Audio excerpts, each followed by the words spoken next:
Jean-Sébastien Déa, bienvenue chez nous. Merci de l'invitation. Écoute, je suis content de te voir. Pareillement. Ça fait un petit bout qu'on ne s'est pas vu. Oui, effectivement. Je t'invite, puis je t'ai demandé d'amener un drink. Qu'est-ce que tu amènes? Je t'ai papoté une petite recette. J'aime bien. Ouais, un petit peu, ouais. Okay. J'aime bien les. Ça fait à peu près 2 ans que j'ai changé un peu mon alimentation, puis j'ai commencé à vraiment aimer les jus. J'ai acheté un juicer, puis là, je commence à faire des jus toutes les semaines, des recettes différentes, souvent des jus verts, des jus oranges, puis ça me permet d'avoir ma nutrition de fruits et légumes tous les jours. Fait que je te sers ça. Yes. Un petit jus vert. Nice! Avec, dans le fond, c'est céleri, kale, gingembre, lemon, pomme, cocombe. Puis c'est pas mal ça. Nice. Ouais. On lève notre verre à quoi? À notre santé. À notre santé. Cheers. Cheers. Bienvenue chez nous.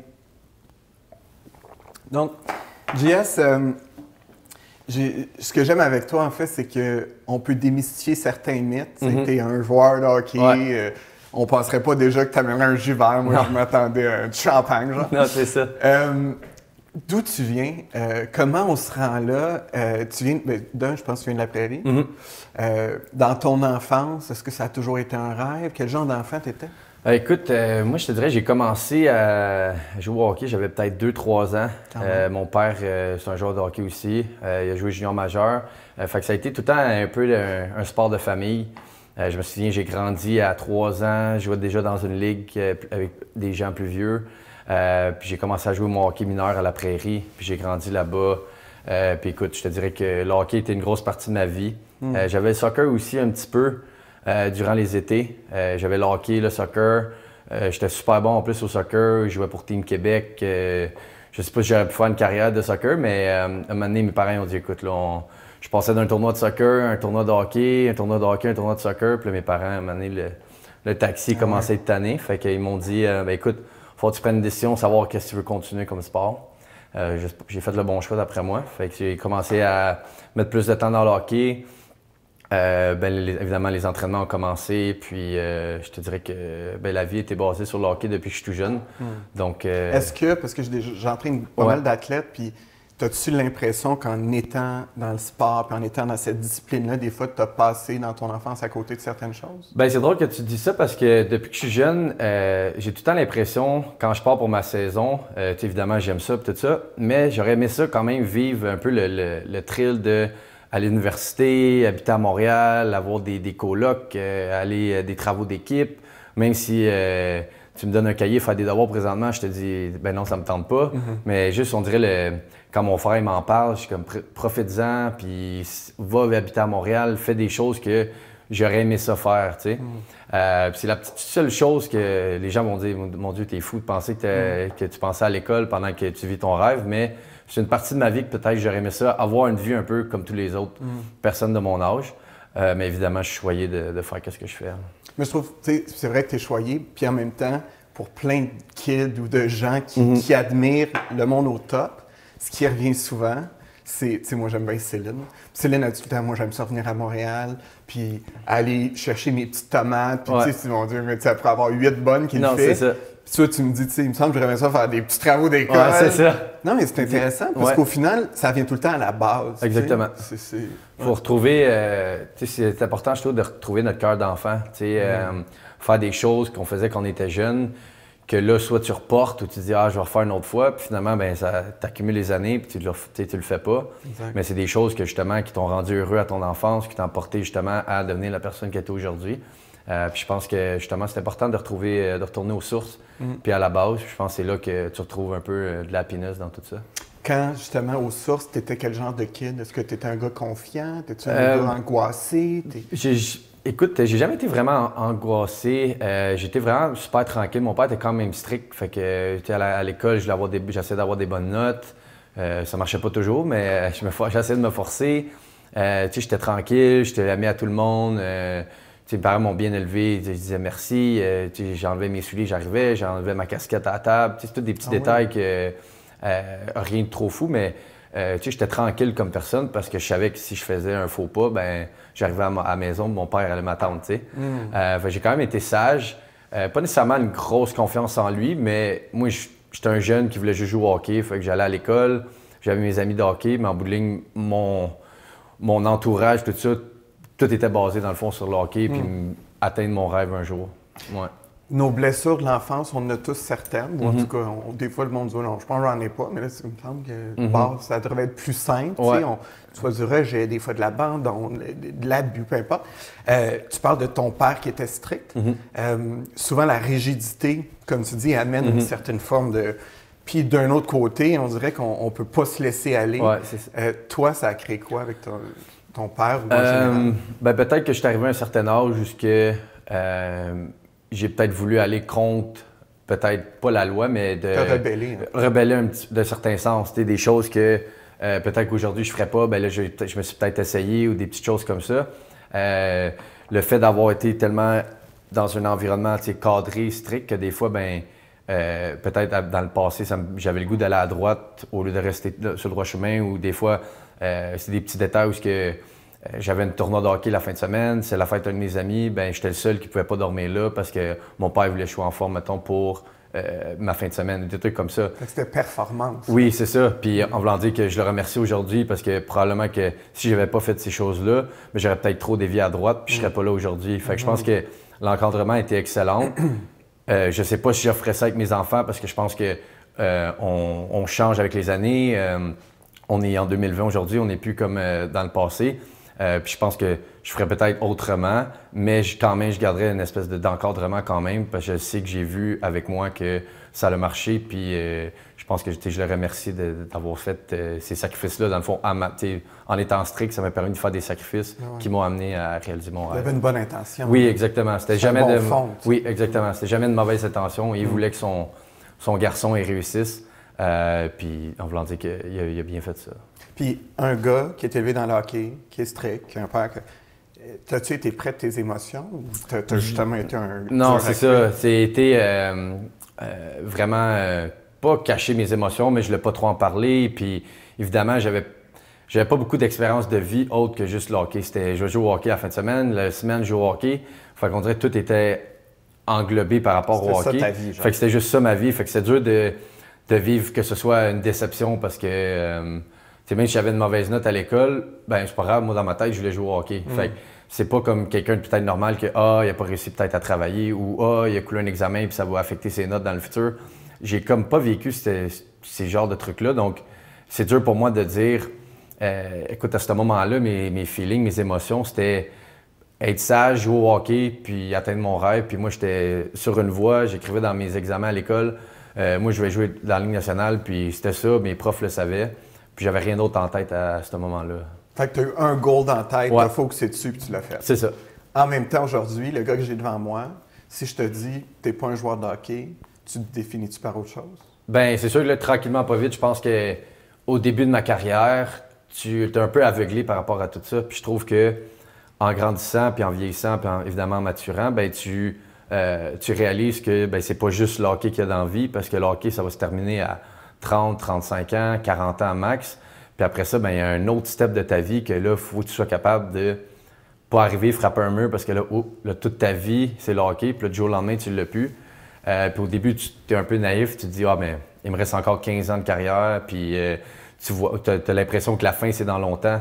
Mais c'est quand même très rapproché. Puis je pense qu'à cause de la pandémie, ça m'a comme permis de réaliser justement que, après le hockey, il va y avoir quelque chose. Puis si je commence pas tout de suite, la drop va être pas mal moins, ça va être pas mal moins dur que si je commence la dernière année de ma carrière, puis là je fais comme ouf, ok, l'année prochaine c'est fini, là je fais quoi? Fait que je suis content d'avoir pris les démarches, d'avoir travaillé sur moi-même durant l'été pour justement être plus conscient qu'il va y avoir une fin, puis tranquillement, pas vite, préparer mon après-carrière.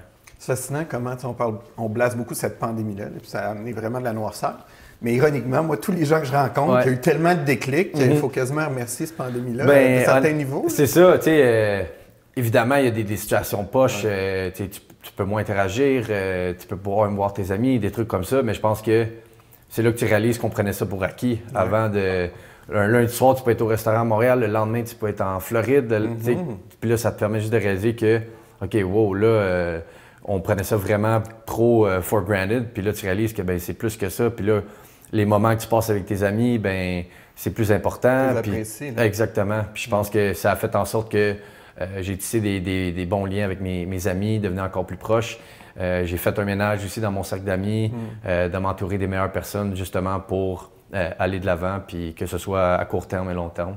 Parce que ça impacte, hein? Quand tu es entouré, tu sais du monde qui te draine. Là. Ben, je trouve que c'est l'énergie beaucoup. Tu sais, quand tu sens qu'il y a des gens qui l'énergie sont moins bonnes, qui cherchent dans leur vie, qui ne savent plus trop, puis là c'est négatif, puis là ça chiale pour ci, ça chiale pour ça. Puis là maintenant c'est comme OK, mais moi j'ai pas envie d'être là, puis hey, let's go, venez-vous-en. Ou là t'entends chialer, tu sais, tu réalises que le négatif impacte beaucoup ta vie, puis si tu es capable d'éliminer le plus possible, ben, si tu as tout le temps du positif qui t'entoure, ben, c'est sûr que tu t'en vas dans une bonne lignée. C'est intéressant parce qu'on parle de la pandémie, puis je trouve qu'il y a une métaphore qui parle. Puis quand je t'ai rencontré, c'était un peu ça. Tu sais, on se connaît depuis un certain temps. Puis quand tu es venu me voir, c'est comme si tu avais un masque. Puis en même temps, je sens que la pandémie, c'est un peu ça. Tu sais, le monde réalise qu'il porte un masque, mais avant, il en portait un. Il était juste pas apparent. Puis on a tout hâte d'enlever notre masque. Puis quand tu enlèves ton masque, c'est comme... tu respectes. Un relâchement, oui. Puis c'est ça que je trouve que ça m'a apporté beaucoup une espèce de confiance, de ne pas avoir peur de m'exprimer puis de dire mes opinions, même si ça va pas plaire à tout le monde. Ben, à un moment donné, j'étais souvent la personne qui faisait juste suivre le groupe, dire « Ouais, c'est correct » ou « Ouais, ça me dérange pas ». Mais à un moment donné, si tu fais pas ce que tu as envie de faire, c'est sûr que des fois, tu vas faire peut-être quelque chose pour plaire à quelqu'un qui veut faire une autre activité ou des trucs comme ça. Mais tu t'adaptes, exactement. Mais de prendre plus parole, puis de prendre position, puis de ne pas avoir peur de donner une opinion qui n'est pas la même que les autres. Puis je pense que ça a été une grosse étape puisque j'ai une meilleure relation avec mes parents à cause de ça. On se parle des vraies choses de la vie encore plus. Moi, je m'exprime à mes parents, j'ai plus peur de les confronter. Puis je pense que ça a juste amené que du positif avec moi, puis ma famille, évidemment. Fait qu'on lève un verre à plus de masse. Exactement. Cheers. Hey, ça tente-tu passer au salon? On va dans le plus deep un peu. On va aller s'écraser un peu. Ah ouais? Parfait. Let's go. Fait que JS, on a beaucoup parlé du monde de hockey, d'enlever les masques. Est-ce que le monde de hockey, c'est ce qu'on pense à un monde superficiel, un monde quand même d'ego? Ben beaucoup, tu sais, en voulant dire que... Puis je comprends les gens de rentrer là-dedans parce que je veux pas, tu passes d'un petit gars qui s'amuse à jouer au hockey junior, t'es dans ta pension avec tes amis et tout ça. Puis du jour au lendemain, ben là, tu commences à faire des gros montants d'argent, t'es encore super jeune, t'es pas avec ta famille, t'es loin, t'es en appartement. Il y en a qui n'ont aucune idée comment faire manger. Là, tu te retrouves que faut que tu sois indépendant. Puis là, en plus, tu as le succès un peu puis la réalité, c'est que ça monte à la tête quand même rapidement. Ça serait mentir de dire que « Ah non, moi j'arrive là, puis c'est pas grave, puis je suis encore le petit jeune que 5 ans qui joue dans la rue. » C'est pas vrai, puis c'est correct, ça fait partie du processus d'apprentissage.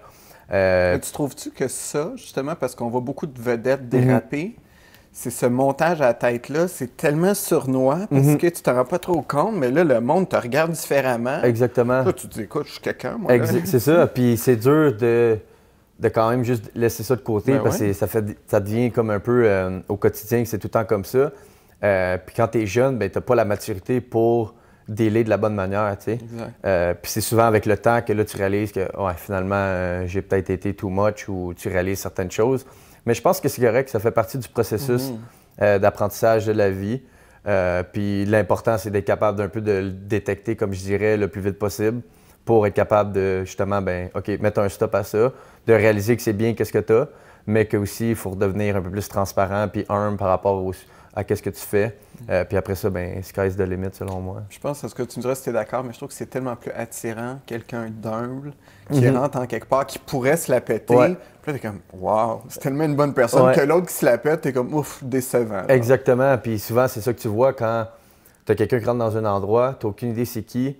Finalement, tu apprends à la fin de la soirée que plein de business, c'est successful, puis tu dis « My God, j'avais pas vu comme ça. » Super gentil, humble, qui prend le temps de te jaser. Puis moi, j'ai remarqué beaucoup au cours de ma carrière en voyant des joueurs justement qui ont eu des grandes carrières, des gens que tu dis « Mon Dieu, je m'attendais pas à ça du tout. » Puis au contraire, des gens super chaleureux qui sont là pour t'accueillir. Puis je trouve que, tu as bien plus le goût de t'attacher avec ces gens-là, de te rapprocher d'eux puis d'apprendre d'eux que d'aller vers le gars qui se pète les bretelles un peu puis qu'il se la joue. Tu n'as pas trop envie d'aller vers ces personnes-là. Moi, je vais t'avouer, je connais pas tant le hockey. J'aime bien la vibe, là, je vais voir le hockey. Ouais.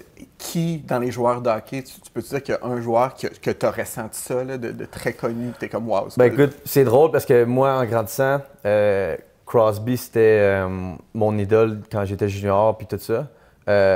Puis par chance, j'ai signé avec les Pingouins. J'ai eu la chance de le côtoyer pendant 5-6 ans. Puis c'est ce genre de personne-là que tu rencontres, puis que tu te dis, je peux pas croire, tu sais, lui, il n'a aucun réseau social, tu peux pas savoir qu'est-ce qu'il fait dans la vie. La personne, la plus humble que j'ai jamais rencontrée, puis pourtant, c'est le meilleur joueur de hockey au monde. Puis tu te dis, comment ça, cette personne-là était capable de dealer avec tout ça? Je pense qu'il était juste bien encadré, une bonne maturité, puis c'est la première personne que j'arrive au camp, même si c'est un Anglais, il a appris le français à Rimouski, ben il a essayé de me parler en français un petit peu.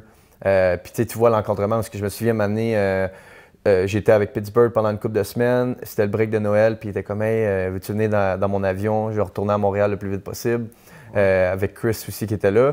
Puis j'étais comme « OK, t'as pris la peine de me le demander parce que tu t'en allais à Montréal. » Il était pas obligé, il aurait pu juste partir, lui, avec sa famille, les gars qu'il voulait, puis that's it. Mais c'est tous des petits détails comme ça, avec les années que tu réalises que, en plus d'être un des meilleurs joueurs au monde, la personne est extraordinaire. Je trouve que c'est ça qu'on parle pas assez dans le succès. On va être successful, on va être famous, mais on dit jamais on va être une bonne personne. C'est vrai. Il me semble qu'on devrait commencer comme ça. Je vais être une bonne personne, puis je veux du succès. Après ça, ouais. Parce que quand tu as le succès et tu n'as pas le reste, c'est un peu vide. C'est ça. Bien, souvent, tu skippes des étapes. Tu te vois déjà plus haut que ce que tu devais être. Fait que je pense que c'est important justement de... Ben, c'est comme n'importe quoi, un building, tu peux pas le bâtir puis passer au 4e étage. Fait faut que tu aies une base solide. Puis je pense qu'après ça, en ayant une base solide, puis de graver les échelons de la bonne manière, ben après ça, tu peux accomplir des belles choses. Il y a quelque chose que je trouve marquant dans ton histoire, c'est que, puis on en a déjà parlé, puis j'ai envie que tu l'adresses, c'est que tu n'avais pas le physique de l'emploi. Tu sais, le monde, je pense, qui disait « Voyons donc. Puis tu es dans la Ligue nationale. Là. Puis il y a plein de monde à la maison qui ont souvent pas le critère qu'il faut, puis ils se découragent. Alors moi, souvent, ta différence, c'est ta force. Tu sais, banalise pas ça. Là, on riait de toi là, dans la cour d'école, mais tu sais quoi, ils vont rire de... C'est toi qui vas rire d'eux plus tard. Comment tu as fait pour pas laisser ce handicap, on peut dire un handicap pour la LNH, t'atteindre ou t'écraser? Ben, je dirais que j'avais tellement un but en tête, c'était de réussir, de jouer dans la Ligue nationale. Puis j'avais l'impression que j'avais confiance en mes capacités, je savais que j'étais un bon joueur. Puis on dirait que c'était une source de motivation. Fait que plus que les gens me disaient que j'étais trop petit, que j'étais pas assez gros, ben moi j'étais comme allez pipe, puis je vais montrer l'inverse, tu sais. Puis à chaque année, ben c'est ça qui arrivait. C'était du gaz. Ouais, c'était du gaz. Moi je carburais à ça. J'ai plus que de monde dans les estrades, plus que j'aime ça. J'aime ça, pas nécessairement pour faire le show ou quoi que ce soit, mais j'aime ça, l'adrénaline que ça l'apporte. Puis on dirait que ça m'a juste suivi toute ma carrière. Il y avait ma mère qui était ma fan numéro 1. Elle, peu importe, j'étais le meilleur joueur. Elle comprenait pas le hockey, mais j'étais le meilleur quand même. J'avais une mauvaise game, c'était une bonne game pour elle. Puis tu avais mon père qui était un peu plus réaliste quand même, parce que je veux pas, c'est pas un gros pourcentage de joueurs qui se rendent. Fait que mon père était un peu plus réaliste, mais évidemment, j'étais son gars. Puis comme on disait tantôt, il était un peu plus, il gardait beaucoup ses émotions pour lui. Fait que, tu sais, quand j'avais des bonnes games, il me le disait, mais sans plus, tu sais. Puis c'est vraiment à force de la persévérance, puis comme je disais, le gaz que les gens me donnaient. Ben moi, je savais qu'en bout de ligne, j'allais les regarder un jour, puis dire comme, hey, moi, j'ai fait ce que j'avais à faire. Puis le regarder aujourd'hui, vous m'avez porté des commentaires, porté des jugements. Puis aujourd'hui, ben regarde, j'ai réalisé mon rêve. Fait que c'est dur sur le coup par moment. Puis tu sais, des fois, surtout quand tu es jeune, tu sais pas comment l'adresser. Mais l'important, c'est juste d'avoir confiance en soi. Tu sais, je pense que oublie le reste, oublie qu'est-ce que les gens vont dire de toi. Si toi, tu crois en toi, ben je pense qu'après ça, tu peux accomplir ce que tu veux dans la vie. Puis surtout les jeunes que justement, c'est plus dur, puis ils se disent « Ouais, mais là, moi, je suis pas aussi gros que mon coéquipier, il va réussir avant moi. » Ben c'est pas vrai, tu sais. Parce qu'en bout de ligne, la détermination puis le cœur, je pense que c'est quelque chose que j'ai eu depuis le début de ma carrière, c'est que j'ai un gros cœur, je suis déterminé à réussir, puis ça m'a suivi tout au long de ma carrière. C'est-tu ça? C'est quoi tu penses qui fait qu'une Céline Dion de Charlemagne, qu'un JS plus petit que les autres finit au top? Tu sais, ce que tu as vu, le versus, tu as dû en voir plein, là, qui t'a joué au junior ou qui l'ont pas fait, puis qui avaient peut-être un talent de fou. C'est ça. Mais y a-tu quelque chose que tu peux comme dire, mais ça, c'est ça qui fait que le top, il y a eu ça que l'autre avait pas? Genre? Ouais, ben je trouve que c'est un cliché dans le monde du hockey, mais c'est quand tu as du cœur. Je pense que ça c'est un mot qui peut être utilisé que ce soit dans tes business ou des trucs comme ça. Quand tu es terminé, puis tu as du cœur, puis tu veux te rendre, c'est ça qui fait la différence. Parce qu'il y en a plein de bonnes chanteuses, il y en a plein de bons joueurs de hockey qui ont plein de talent, puis tu dis, mon Dieu, c'est sûr qu'il peut performer, puis il peut se rendre là. Mais qu'est-ce qui fait la différence, c'est que quand tu arrives sur la glace, tu as beau avoir du talent, mais si tu n'as pas de cœur, tu ne réussiras pas. Puis c'est la même chose dans la vie. Tu as beau être le meilleur dans ta business, tu as beau être le meilleur dans ci, mais si tu n'as pas de cœur et tu n'as pas de passion, ben il y en a un qui va prendre ta place, c'est sûr. Que ce soit sur une petite période de temps ou à long run, tu vas te faire rattraper en bout de ligne. Puis je pense que c'est le terme là, qui décrit bien ça. C'est intéressant parce que tous les gens que je coach, souvent d'une forme ou d'une autre, dans la première rencontre, qui arrivent, puis là, ils ont préparé leurs affaires, puis tu sais, j'ai des gens d'affaires très solides, puis là, tu sais, le marché, puis là, l'économie avec Raché, puis là, je veux transactionner, puis là, tu sais, ça fait 45 minutes, puis là, il me reste 5 minutes, puis je dis, OK, super, j'ai une question plus simple. Comment va ton cœur? Ouais, c'est ça. Comment tu vas, tu sais? Puis des fois, ce gars-là, il m'a pris comme, ça va pas, puis je suis comme, ben, that's all I need to know. Exactement. Si ton cœur va pas, moi, je m'en fous du marché, ça tente-tu d'aller bien? Souvent, c'est comme, tu sais, c'est la dernière chose qu'on adresse, mais ça devrait être la première. Mais exactement. Puis souvent, les gens, ils sont un peu aveuglés par le succès, ces choses-là. Puis ben, tu délaisses les choses importantes. Un peu, c'est important, comme on disait tantôt, de revenir à la base. Puis ces choses-là, le cœur, puis tout ça, les émotions, ben c'est ça notre base. On est nourri de ça. Puis ben, justement, ben, si tu peux avoir une bonne fondation, comme dans n'importe quoi dans la vie, tu vas avoir du succès. Mais en même temps, on dit les bonnes affaires à dire. Si on dit aussi l'envers de ça, on a parlé de l'ego, ce fameux ego qui nous nuit. Toi, quand tu as été là, dans le summum de ton ego, souvent notre ego, bon, il nous sabote, il y a la drogue, il y a sûrement les femmes, toi, t'aurais-tu pu virer, t'as-tu été dans une dark phase où tu t'es fait peur des fois? Ou? J'ai pas été nécessairement dans un endroit où j'étais vraiment dark ou quoi que ce soit. Je pense juste que c'est sûr que le stress que ça apporte dans la carrière, le hockey et tout ça, que ce soit les médias, puis on le voit aujourd'hui avec la COVID, les médias, ça n'a pas de sens, qu'est-ce qu'ils peuvent faire aux gens, tu sais, puis on peut rien enlever, on va dire c'est leur boulot, c'est d'informer les gens, mais des fois, ils pensent pas au mal que ça peut causer, tu sais, puis à un moment donné, c'est que, tu sais, si tu te fais tout le temps ramasser, « t'es pas bon, t'es pas beau, t'es pas ci, t'es pas ça », ben à un moment donné, ça a beau être OK une fois, correct, 2 fois, mais à un moment donné, c'est que ça devient dur, puis tout le temps devoir performer, puis d'être le meilleur de soi, puis moi, d'être loin de ma famille, à un moment donné, c'est toutes des petites accumulations que du monde extérieur, les gens vont dire « Ouais, mais là, tu fais plein d'argent, tu fais ton sport, qu'est-ce que t'as à chialer? Non, mais viens-t'en passer 1 mois avec moi, puis je vais te montrer c'est quoi, puis essaie de te mettre dans ma situation. Tu vas voir qu'après 2 jours, tu vas repartir chez vous, tu vas faire « Ouais, finalement, ils méritent leur argent, tu comprends-tu? Puis c'est souvent, je trouve ça poche que les gens n'ont pas une meilleure compréhension de qu'est-ce qu'on vit vraiment. Tu sais, souvent, ils sont en arrière de leur téléphone, sur leur divan, puis ils écrivent tout plein de bêtises. C'est tellement facile. Hein? C'est facile, mais quand t'es pas conscient ou tu sais pas de quoi tu parles, je pense pas que tu as le droit de prendre parole. Parce que c'est pas... comment je peux dire ça? Tu peux pas porter un jugement sur quelque chose que t'es pas au courant. Tu sais, je peux pas... Je peux pas te donner une recommandation sur ton char, je sais pas comment ton moteur... je suis qui, moi, pour te dire? Fait que souvent, moi, j'étais le premier à dire... Tu sais, quand tu as une discussion avec quelqu'un, puis elle t'explique une situation que tu n'as pas vécue, on finit tout par dire « Ouais, je comprends ». Mais on comprend pas. Exact. On comprend pas pantoute. Puis c'est drôle, j'ai réalisé ça il y a 2-3 semaines. Puis à un moment donné, je fais comme « Ben, dans le fond, non, je te comprends pas. Je peux essayer de te comprendre. » De me mettre à ta place. Exactement. Mais je pourrais jamais comprendre exactement comment tu peux te sentir. Fait que souvent, c'est important de prendre les 2 côtés de la médaille puis d'écouter ce que la personne a à dire. Puis là, après ça, tu peux te faire une opinion.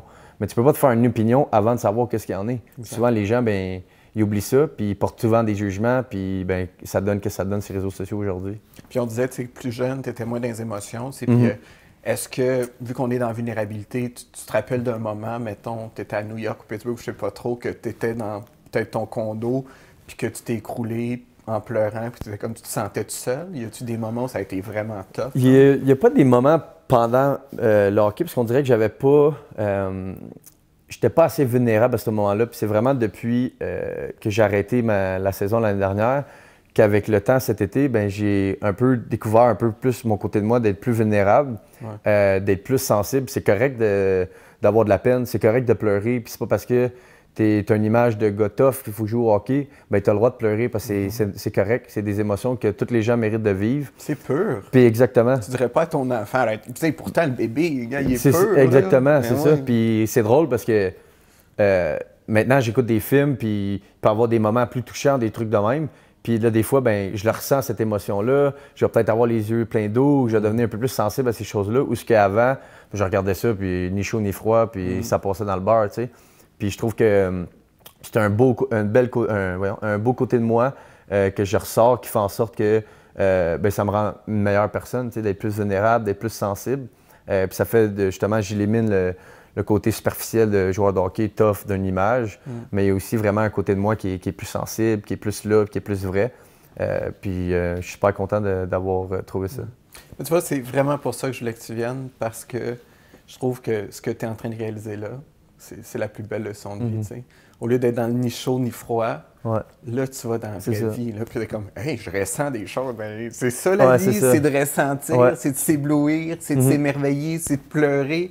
C'est là que tu es dans la vie. Sinon, tu n'es pas là. Tu es mort par en dedans. Tu es là, puis tu es dans le masque. T'es dans... Mais là, c'est beau parce que tu es au sommet de ta gloire. Tu es encore joueur de hockey, mais tu es capable de dire au monde, tu sais quoi? Hey, moi, je connecte ta vie, puis c'est... Exactement. Puis ça fait du bien aussi. Tu te couches le soir, tu es plus en paix avec toi-même. Tu te lèves le matin, tu es prête à affronter tes défis. Puis je suis capable de dire que dans mes dernières années, j'avais pas le même fun que j'avais quand j'ai commencé. Puis pourtant, ben, je faisais de l'argent, j'avais le gros char, j'avais ci, mais en bout de ligne, si t'es pas heureux, t'es pas mieux, tu sais. Puis même si j'étais pas à 100% heureux puis content de faire ce que je faisais, ben, il fallait quand même que je performe parce que c'est ça qui m'apporterait mon argent après. Puis c'est une chaîne. Puis cette période-là m'a vraiment permis pas de réaimer le hockey, parce que je l'aimais encore, mais de vraiment retrouver l'étincelle, la passion. Puis là, j'embarque sur la glace, j'ai hâte. Puis ça apparaît aussi sur mon effet physique, mental, que là, ben, j'embarque sur la glace, puis je suis content, j'étais excité. T'es en meilleure shape. Oui, exactement. Fait que non, je suis... Ça vient à l'enfant intérieur que tu me parlais tantôt dans la cuisine. Exactement. Quand t'es un petit kid, t'avais la passion. Tu tripes, t'embarques sur la glace, là, je veux pas débarquer, je continue à shooter des pucks, puis ça fait une grande différence, selon moi. Avant de venir chez nous, je t'ai appelé puis je t'ai dit « Amène-moi un objet qui te représente, puis une photo de toi plus jeune. » Parfait. Qu'est-ce que t'as amené? Ben, je l'ai amené un bâton, mais je trouvais que ça allait être drôle de se promener sur Sainte-Catherine avec un bâton. Fait que j'ai amené une puck. OK. Je pense que c'est de là que ça a commencé. C'est vrai. Puis moi, je pense que le plus beau feeling dans le hockey, c'est de compter un but. Puis j'ai des pucks souvenirs, évidemment, de mes premiers buts dans la Ligue nationale. Puis, fait que tu peux garder tes pucks, genre? Ouais. Ah, oui. Souvent, c'est un rituel que les trainers des équipes ramassent la puck du premier but. Des fois, c'est un premier tour du chapeau. Okay. Puis moi, je me souviens, dans le fond, mon premier but à Pittsburgh, comme on disait un peu, j'avais appelé mon père, puis j'expliquais un peu qu'il était un peu comme moi j'étais avant, plus éloigné de ses sentiments, ses émotions. Puis c'est vraiment la première fois que j'ai senti mon père être tellement fier de moi, puis il m'a dit au téléphone, « Papa est vraiment fier de toi. » Fait que c'était vraiment venu me chercher à ce moment-là, de sentir que mon père, enfin, il montrait ses émotions par rapport à ça. Dans le dos, genre. Exactement. Puis je l'ai senti au téléphone, puis c'était la première fois vraiment que il me le disait de même de vive voix. Puis ça, je m'en souviens comme si c'était hier. Puis, fait que c'était un moment quand même touchant. Mais c'est pour ça que j'avais amené une rondelle. Ouais. Puis qu'est-ce que tu as amené comme photo? Petite photo. C'est drôle, j'étais arrivé chez mon frère, puis il y avait ça sur son bureau. Puis ça donnait bien, puis j'avais besoin d'une photo justement dans ces âges-là. Fait que j'ai une photo de moi. 10 ans et 8 mois. Parce que ma mère était vraiment... tripait les photos quand elle était jeune. Puis elle écrivait tout le temps l'âge, l'année. Puis ben aujourd'hui... Les mois même. Ouais, exactement. Okay. Fait que là-dessus, j'avais 10 ans et 8 mois. OK. Une cool. Petite craque d'un dent. Ben oui. Aujourd'hui, je n'ai plus. C'est clair. Wow. Après ça, celle-là, c'était 6 ans et 8 mois en première année. Tu vois, j'avais l'air toute sage. C'est vrai? Faut pas suivre aux apparences. Ah, tu vois, non, mais quand même. Ouais, c'est ça. C'est cute. Ouais. Wow. Puis après ça, celui-là, j'avais 5 ans et 10 mois, puis mon frère, 16 mois. Hey. Ouais. Wow. J'ai trouvé ça. Je serais curieux si on prend, mettons, celle où tu as 6 ans. Ouais. Puis que tu avais ce petit kid-là devant toi avec la maturité que tu as aujourd'hui. Qu'est-ce que tu dirais au petit JS pour qu'il grandisse de façon heureuse? Je dirais de s'amuser, de garder le plus longtemps possible le cœur d'enfant, puis d'oublier les jugements, de ne pas avoir peur de prendre position, puis de prendre propos dans une conversation, puis de prendre place dans un groupe de personnes, puis de ne pas avoir peur de ce que les gens vont penser de toi. T'sais, surtout aujourd'hui avec les réseaux sociaux, Ouais. Crée pas d'Instagram, crée pas de Facebook, laisse en dehors de ça, puis vis comme on vivait avant. Va jouer dehors, va courir, va t'amuser, puis je pense que c'est quelque chose que je dirais, ouais. Ah ouais. Ben, en tout cas, moi, je pense qu'on prouve que les joueurs de hockey, là, c'est pas juste des armoires à glace, c'est des gars de cœur. Ouais. Puis, écoute, je sais que tu vas tellement inspirer du monde parce que on voit l'envers du décor, puis on voit les vraies affaires, puis c'est rafraîchissant de parler des vraies choses, puis justement, pas juste voir une photo, puis cliquer un like. Absolument, ouais. Tu sais, la vraie connexion humaine. Ouais. On a été quand même deep, mais là, j'ai envie de t'amener dans une autre place dans mon loft dans lequel j'ai des petites questions croustillantes. Es-tu prêt? Parfait, on y va. Cool, Je suis prête. On y va. Hey Jess, on va dans des questions en rafale. J'ai pas envie que tu réfléchisses. C'est la première chose qui monte. Excellent. Est-ce que tu serais plus Ferrari ou Bentley? Bentley. Paris ou Miami? Miami. Petit chalet sur le bord de l'eau, villa sur une montagne? Chalet sur le bord de l'eau. Ah, intéressant. Ouais. OK. J'ai commencé à faire du bateau de wake il y a 2-3 étés. OK. Puis j'ai acheté le mien, dans le fond, l'été qui vient de passer. Puis écoute, j'étais sur l'eau à tous les jours. J'ai tombé en amour avec le wake surf. C'est comme mon sport un peu d'été. Je jouais beaucoup au golf avant. OK. Puis le fait d'être sur l'eau avec les amis, je pense que j'ai trouvé mon happy place. Ouais. Poutine ou caviar? Poutine. Ouais. Jogging ou chic? Jogging. Sensualité ou sexualité? Sensualité. 10 millions ou le bonheur? Bonheur. La citation qui a marqué ta vie, c'est quoi? Citation. Écoute, je suis pas un grand lecteur. J'ai pas fini beaucoup de livres, mais... Mais y a-tu de quoi que tu dis quand ça va pas, genre? Y a rien qui me vient en tête vite comme ça, mais... Tout est possible. Ouais, on va y aller avec ça. Tout non, mais est je trouve possible. que ça représente ça, en tout cas. Oui, je suis d'accord. Non, j'ai pas vraiment une phrase en tant que telle. Souvent, j'y vois que sur le flot de l'émotion, on dirait que c'est toutes des phrases ou des quotes différentes à chaque fois. Mais il n'y en a pas une en particulier vraiment que j'ai stické, vraiment que je garde en tête tout le temps. Fait que là, j'allais te demander le livre qui a changé ta vie, mais c'est peut-être... J'avais dit que j'allais finir Tony Robbins. Ouais. Puis ça s'en vient. Cool! Ouais, Okay. lentement, mais sûrement. Y a-tu un film qui t'a marqué? Un film qui m'a marqué? Pas nécessairement de film qui m'a marqué, non. T'es-tu un consommateur de films, de télé? J'aime écouter la TV, mais j'accroche pas tant que ça. J'aime ça, les bons films, et c'est tout, mais j'irai pas... T'as peut-être le film Maurice Richard qui avait été tourné, qui avait été vraiment bon pour moi. Mais sinon, j'ai pas un film en tant que tel que j'ai fait... oui, j'ai plein de bons films que je dis « Wow, c'était excellent », mais pas que je vais me... Un seul. Un seul en tant que tel, non, c'est ça. Ça a été qui ton idole de jeunesse? Crosby, dans mon milieu, ouais, c'est lui. C'est quoi ta plus grande leçon de vie? Ma plus grande leçon de vie? Bonne question. C'est de pas... je trouve que c'est de pas avoir peur du jugement. J'ai l'impression que depuis que je grandis, je veux tout le temps montrer, je veux tout le temps montrer que les bonnes choses de moi, je ne veux pas faire des erreurs, puis je ne veux pas prendre position dans des conversations, je ne veux pas dire des choses de travers. Puis en bout de ligne, on s'en fout de ce que le monde va penser. Puis c'est important d'être capable de s'exprimer, puis de dire ce que tu penses, puis de ne pas avoir peur du jugement. Surtout aujourd'hui, c'est tellement facile avec ce qu'on connaît, les réseaux sociaux et quoi que ce soit, que si tu n'es pas capable de prendre position, tu vas juste rester dans ton trou, puis ça va être dur de t'en sortir. Exact. Puis un coup que tu es capable de sortir de ton cocon, puis tu t'exprimes, puis tu vois la vie d'une autre manière, après ça, comme je disais tantôt, tu peux accomplir tellement des belles choses. C'est fou quand on sort de cette prison-là du jugement. C'est on est libre. Libération, exactement. Ouais. Je trouve ça tellement cool que tu sois venu chez nous parce que tu prônes les vraies valeurs. En même temps, tu vis un beau succès. Fait que de l'extérieur, des fois, comme tu dis, le monde pourrait dire « Ouais, mais c'est facile de dire ça quand tu fais bien de l'argent. Ouais. » Mais j'aimerais que tu t'adresses à ceux qui écoutent l'émission présentement, qui vivent des moments difficiles. La COVID, ça n'a pas été facile pour bien du monde. Le petit kid ou la personne, l'autre côté de la caméra, qui voit pas le bout, là, qui voit pas la lumière. J'ai envie que tu le regardes puis que tu lui donnes un conseil. Qu'est-ce que tu as envie de dire à celui qui y croit plus, genre? Salut ma belle, salut mon beau. Je pense que c'est important justement que tu te trouves beau et que tu te trouves belle à la base. Écoute, c'est sûr que c'est correct d'avoir des moments plus faciles et des moments plus difficiles. Puis je pense que c'est important de juste avoir confiance en soi. La confiance, je pense que c'est pas d'être cocky, mais d'avoir confiance en soi, je pense que c'est important.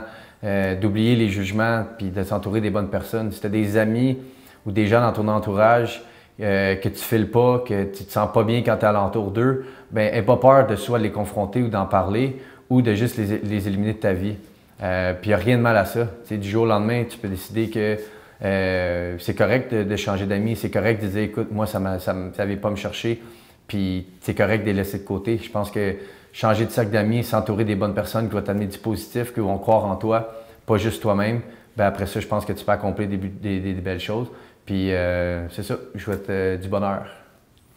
Écoute, JS, merci pour être venu chez nous. Pour moi, c'est un tour du chapeau. Ouais, c'est bien dit. Vraiment, t'es un gars qui gagne à être connu. Je te souhaite des années de bonheur. Puis j'ai envie de te dire, tu vas-tu revenir chez nous? N'importe quand. J'attends l'invitation. Deal. Parfait. Prends soin de toi, JS. Merci beaucoup, c'est gentil. À bientôt. À bientôt. Aïe, aïe, hein? JSDA, quelle belle entrevue. Et moi, ce soir, là, ce que je retiens de cette rencontre-là, c'est que malgré les obstacles, malgré le fait qu'on va être un joueur de hockey, qu'on va être solide, depuis quelques mois, depuis qu'il a enlevé ses masques dans la vulnérabilité, ben, il est encore plus performant. Hein, comme quoi, aller dans des zones, des fois, qui nous font un peu peur, nous font tellement grandir. Puis l'autre chose, je pense, qui est important à retenir, c'est que même s'il n'y avait pas le physique de l'emploi, même s'il ne fitait pas dans les standards, il made it. Il l'a fait. Fait que je pense que c'est la preuve que le plus important, c'est d'y croire. En tout cas, moi, je crois qu'à soir, j'ai eu une méchante belle soirée. Je m'en vais me coucher en paix. Merci de venir chez nous. J'ai hâte de vous revoir. Bonne soirée.